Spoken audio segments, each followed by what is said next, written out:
Mutatus. Episode 8. Succession. Wellborn Pharmaceuticals, the largest company that practices in all treatments for all diseases and ailments. They are also one of the corporations that are most prolific when it comes to oppressing all non-violets. They are also the ones who funded Kinesis.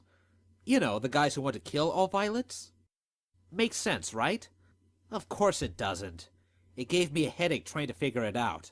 When I learned all about this from Jeremy, I hung up and then called Joseph, telling him what I learned. I then received a call from him this time. Meet me at 14859 Westwood. Tomorrow, I'll be there. An address and a promise that we would meet. But from the tone of his voice, he was far from being cordial. I made my way to the meeting place. Seeing as how 14859 Westwood was downtown, and I was not, I got up early and started walking there. I didn't have a car and public transportation was a no-go since the violence changed. Guess Kinesis didn't think that far with their plan. It takes me about 25 minutes and a few death glares to get to downtown by public transportation. It took me over an hour on foot. This time, though, with my powers being what they are at the time, I was able to take the main streets without any problems. Though I probably didn't need them, seeing as how desolate the streets were.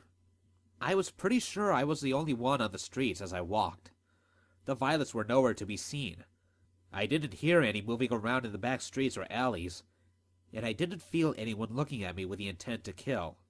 Seriously, last night was chaos with the violets freaking out and wrecking everything in sight. But now? Nothing. Just silence. The fact that there were bloodstains on the ground but no bodies to be seen only unnerved me even more. I tried to keep my imagination in control when I realized that there were no bodies to be found, but it still ran wild. This was really freaking me out. I guess my mind really went with that train of thought, because before I knew it I was at Westwood Street, with 14859 right in front of me. Wellborn Pharmaceuticals HQ, a tall building seemingly made out of glass. On the bottom step was Joseph, in all his masked glory. Before we begin, Adam, I would like to inform you that the identity of who was funding Kinesis was unknown, even to me. All I know was that a large sum of money was transferred to my account, allowing me to do all of this. I understand, but what are we going to do? We're going to get answers. We deserve that much. Joseph then turned around and walked into the building, and I followed closely behind. But this is a corporation that is really vocal about how they feel about non-violence. Why would they fund you at Kinesis? I intend to find out, but someone is in here. Who? A Mutatus. One who is on the verge of changing. It seems that he is staving off the change, an impressive show for being an animal. We continued on in silence, past the lobby and to the main elevators. The building was 61 floors, with the 61st floor belonging to the CEO of the company, which was, conveniently, the button Joseph hit as soon as we were inside the elevator. Wellborn Pharmaceuticals was known for being at the forefront of all medicinal practices, and so generated a lot of revenue, which was shown as how quickly the elevator climbed to the 61st floor. A ding, the doors opened, and we were presented with a large room, which showcased the very idea of indulgent luxury. Portraits of various paintings and photos lined the walls on our sides. A red carpet covered the floor, and opposite of us sat a mahogany desk, made for a king, sitting in front of a glass wall that looked out to the city. Joseph took the lead, walking with purpose and haste, and I followed awkwardly behind him. As we made our way, I could see someone sitting at the desk, head in hands. I could see that he was shivering as we got closer, and I could hear his breath. It was labored and heavy. Joseph stood opposite of him as he reached the desk. His voice was filled with contempt and pride. So, the one responsible for the eradication of the Mutatus was none other than a Mutatus himself. One may say it's ironic. The man's head jerked out of his hands, his face twisted with rage. You sons of bitches! You low-base morons! You ruined it all! You ruined everything! Maybe you would do well to explain why you made way for your downfall, while you still have a mind that is relatively human. You bastards! The CEO spat at Joseph before he convulsed, his body starting to bulge and spasm, but then it subsided. The CEO didn't look too good after that. The plan was to fund an organization of pathetic nonviolence and provide them with funding to buy weapons so that they would go out and commit acts of terrorism. When that happens, we at Wellborn would then encourage the populace to go out and kill all those useless nonviolents, wiping them off the face of the planet. Our planet. It was a perfect plan. But you ruined it. I think it went rather well, actually. Joseph was in full-time smug mode now. He was enjoying this. You gave us, Homo Sionis, the means to take back what is ours, to take back our world. We have the power to kill you little shits. You are nothing to us. Your attacks were not the power of the mind or some shit like that. You used that money to create bombs powerful enough to do the damage that was made. The CEO was then lifted into the air, his arms and legs flailing as he tried to understand what was happening. When he saw Joseph with his hand raised in the air, the CEO started to convulse again. He even let loose a low growl during the change, but once again, he managed to push it away. Joseph had him in the air as he spoke.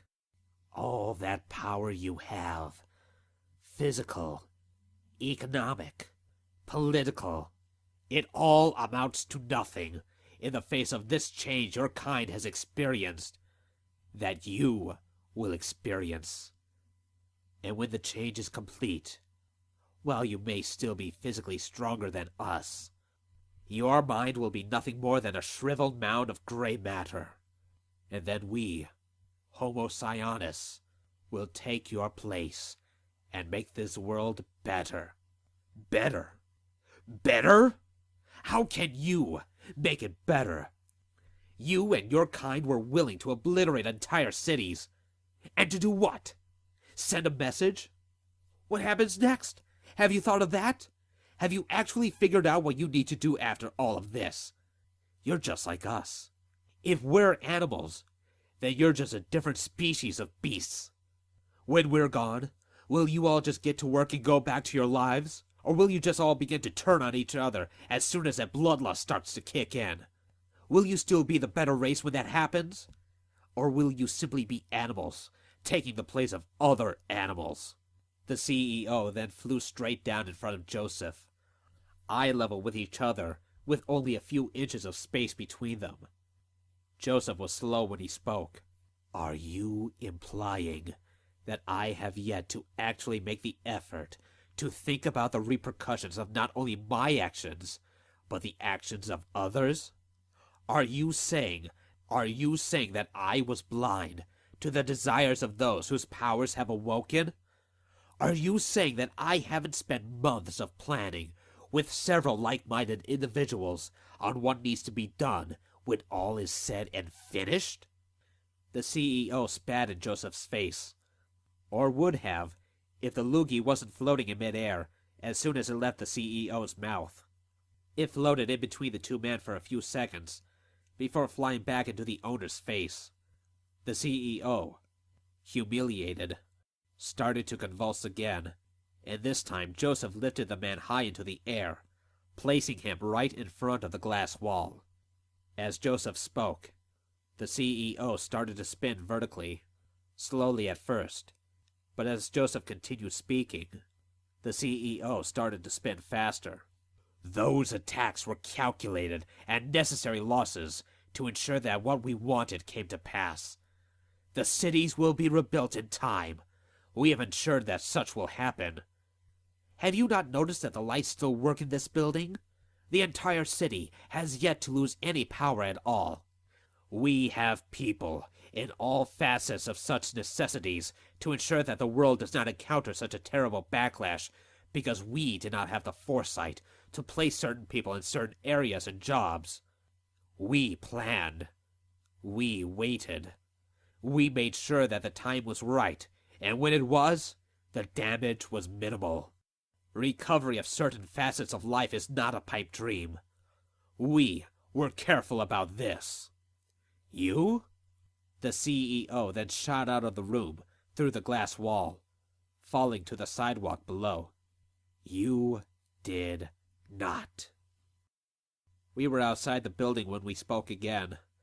I guess it was a sight of the CEO laying on the sidewalk, his body a twisted mangle.